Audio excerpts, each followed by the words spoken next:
Первый раз я видел за свою жизнь, привезли сюда нам эту воду. Водовозка в Юдино стала единственным источником воды для жителей поселка. Канистры, бутыли и эмалированные ведра. В ход пошли все пустые емкости. Первый раз с одним ведром пришла, второй раз вот уже, чтобы потому что и везде надо.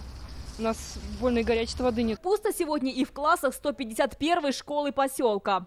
Сегодня начальные школы были дома, мы их не приглашали на занятия. Старшие классы сегодня пришли на первых 2 урока. Подъездные пути готовим. Для чего? Для устранения аварий. Авария в водопроводе произошла вдоль железной дороги в Аракчино. Брешь образовалась еще накануне вечером. Как заявили представители водоканала, подготовка к ремонту началась вчера в 9 вечера. Вот так вот сейчас выглядит место прорыва. Водоканал его определил, сколько утекло воды, пока никто не говорит. Специально насыпают грунт, чтобы начать ремонтные работы. Однако, когда они начнутся, пока эту информацию никто не дает. Сами представители водоканала отметили, авария не глобальная, но к полудню техника еще не приступила к работе. Предварительная причина ЧП – изношенные трубы. Водопровод находится в не очень хорошем состоянии из-за близости шоссе РЖД.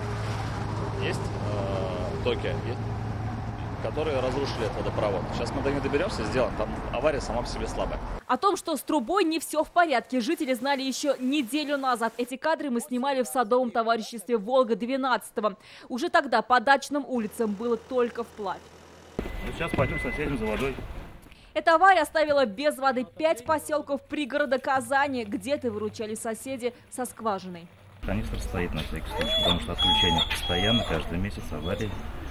А для питья берем, продается. Без воды остались жители еще 3 поселков – Аракчино, Калининский и Новое Юдино. В последнем питьевую дали примерно в 10 утра.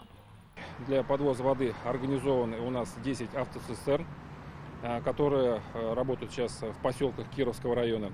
Предварительное время окончания аварийных работ сегодня в 20 часов. Это по данным водоканала.